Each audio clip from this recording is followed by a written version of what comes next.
मेरे साथ एक विद्यार्थी पढ़ता था, तो मैंने उससे कहा कि तुम भी साधु बन जाओ। मैं साधु बन रहा हूं, तुम भी बन जाओ। तो उसने बड़ी अच्छी चौपाई सुनाई मुझको। उसने सुनाया, अब ना तो मित्र मित्र रह गए, ना कोई साथी है, ना कोई माँ है, ना कोई बाप है, ना भाई है, ना बहन है। तुमने कहा तो है कौन तेरा?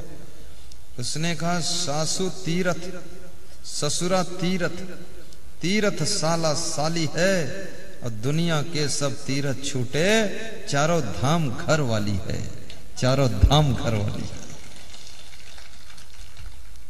और वो मेरा बहुत आज्ञाकारी था, मेरे साथ पढ़ता था।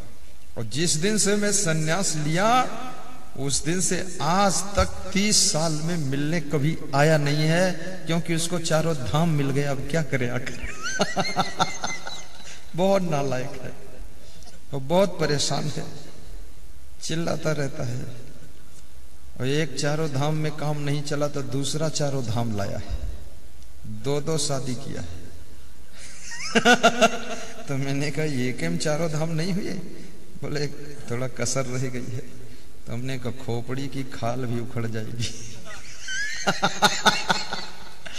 बहुत हालत खराब है लोगों की, पूरा पागल है।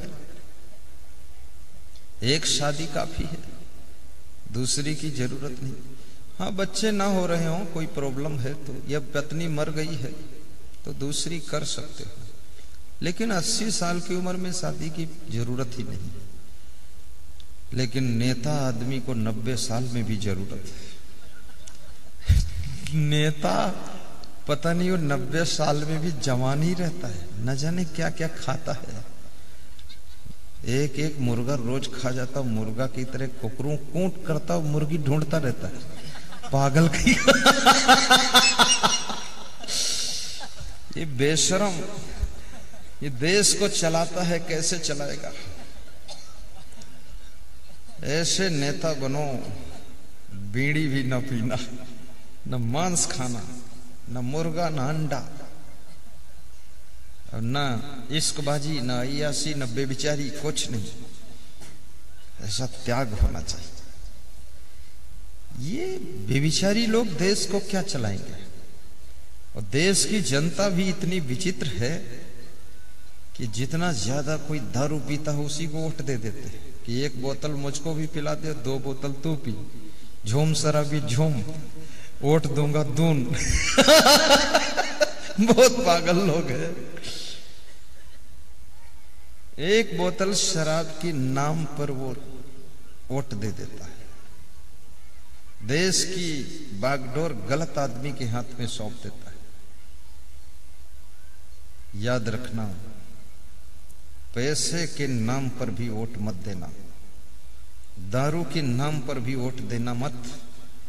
देश के विकास के लिए वोट देना, जो देश का विकास कर सके उसको ही वोट देना चाहिए। और जो केवल अपने घर का विकास कर रहा है, देश का विकास नहीं कर रहा है, उसको वोट नहीं देना चाहिए, बल्कि उसको चोट देना चाहिए और उसको बस काम खत्म। और अच्छे अच्छे लोगों को नेता भी बनना चाहिए। ये बहुत से लोग हैं नेता बनते ही नहीं। बड़ा सज्जन आदमी नेता होना चाहिए, बिल्कुल साधु स्वभाव, बड़ी बुद्धिमत्ता होनी चाहिए प्रदेश के विकास के लिए। और ईमानदारी से यदि कोई नेता प्रदेश का मुख्यमंत्री बन जाए, 5 साल में कोई भी रोड में गड्ढा नहीं रहेगा और कोई भी रास्ता बिना डामर के नहीं रहेगा। ईमानदारी से जुट जाए, उसका मन भी इधर उधर भटकता रहता है। सोचना चाहिए, जिस जनता ने हमको इतनी बड़ी जिम्मेदारी दी है, तो हम सब बुराई छोड़ करके जन जन की सेवा में लग जाएंगे। जनता ही जनार्दन है और प्रजा ही नारायण है, इन्हीं की सेवा करता रहूंगा, ऐसा